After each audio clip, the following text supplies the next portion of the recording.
এই মুহূর্তে ছোট একটি ভিডিও নিয়ে আপনাদের সামনে হাজির হলাম। আমার কাছে এই মুহূর্তে যে আইসিটি দেখতেছেন এটা হচ্ছে মাইক্রন কোম্পানির একটা ইএমএমসি। এটা ফোনের মডেল হচ্ছে Redmi S2।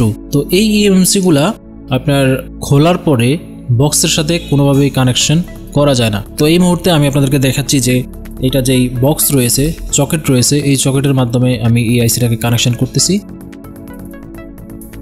এখানে দেখুন কানেকশন করার পরে এই আইসিটা কোনোভাবে আপনার Jtag বক্সে ডিটেক্ট করানো যাচ্ছে না।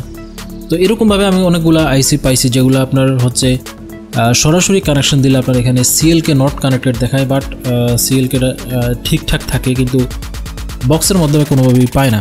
তো এটা হচ্ছে শুধুমাত্র আপনার এই মাইক্রন কোম্পানির ইএমএমসিগুলোতে এই সমস্যা দেখা দেয়, এবং হচ্ছে SK হাইনিক্সের কিছু ইএমএমসি আছে যেটাতে আপনার হচ্ছে আইসি খোলার পরে বক্সে কানেকশন দিলে কোনোভাবেই কানেকশন পায় না। তো এই ভিডিওতে আমি আপনাদেরকে দেখাবো ইএমএমসিটি কানেকশন করার জন্য আপনাদের Jtag বক্সের মধ্যে যে সেটিংটা করতে হবে সেই সেটিংটাও কিন্তু আমি এই ভিডিওর মাধ্যমে দেখিয়ে দিব। তো সম্পূর্ণ ভিডিওটি দেখতে থাকুন। আশা করি আপনারা এই ধরনের প্রবলেমে পড়লে আপনারা খুব সহজে এই সমস্যাগুলো সমাধান করতে পারবেন। তো সর্বপ্রথম আপনাদেরকে যেটা করে নিতে হবে তা হচ্ছে আপনার আইসিটাকে ফোনের বোর্ডে ইনস্টল করে নিতে হবে। এটাকে আপনার সোল্ডার করে লাগিয়ে নিতে হবে হট এয়ার গানের মাধ্যমে। তো এই মুহূর্তে আমরা এখানে আমাদের যে ইএমএমসিটা রয়েছে সেটা আমরা আমাদের যে মাদারবোর্ড রয়েছে এই মাদারবোর্ডের ভিতরে কানেকশন করে দিচ্ছি। এটা করার জন্য আমরা আমাদের যে হট এয়ার গান রয়েছে এই হট এয়ার গানের মাধ্যমে এই কাজটা করতেছি। এবং এই মুহূর্তে আমরা যেই হট এয়ার গানের তাপটা ব্যবহার করতেছি সেটা হচ্ছে আপনার 350 ডিগ্রিতে।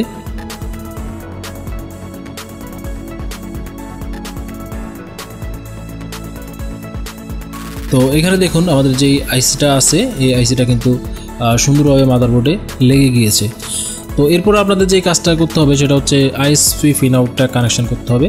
তো এই মুহূর্তে আমি Jtag বক্সের যে ISPটা রয়েছে এই ISPটা আমি কানেকশন করতেছি। তো এখানে দেখেন আমাদের যেই আইসিটা এই আইসিগুলো কিন্তু অনেক সময় কিন্তু আপনার খোলার পরে খুলে যখন আমরা বক্সে লাগাই তো আমরা ভাবি যে এটা কিন্তু নষ্ট হয়ে গিয়েছে। আসলে কিন্তু আইসিগুলো নষ্ট হয় না। আইসিগুলোকে যদি আপনারা ISPর মাধ্যমে লাগান তো সেক্ষেত্রে কিন্তু কানেকশন পেয়ে যাবে। তো এই মুহূর্তে দেখেন আমি যে আইসিটা রয়েছে সেটাকে এখন ISPর মাধ্যমে আমি Jtag বক্সের সাথে কানেক্ট করতেছি। তো এখানে দেখেন আমরা ISPটা চিনিয়ে দিলাম, এখন আমরা চেক EMMC করতেছি। তো এখানে দেখুন আমাদের যেই বক্সটা রয়েছে সেটা কিন্তু ডিটেক্ট করতেছে। এখন আমরা এটা যে ভোল্টেজটা রয়েছে এই ভোল্টেজটাকে বাড়িয়ে দিলাম এবং যেই ফ্রিকোয়েন্সিটা রয়েছে এই ফ্রিকোয়েন্সিটাকে আমরা 1 মেগাহার্টজ করে দিলাম। তো এরপরও কানেকশন পাচ্ছে না। এরপর আমরা হচ্ছে ISP হাই পাওয়ার যে অপশনটা রয়েছে এই ISP হাই পাওয়ার আমরা কানেকশন দিচ্ছি।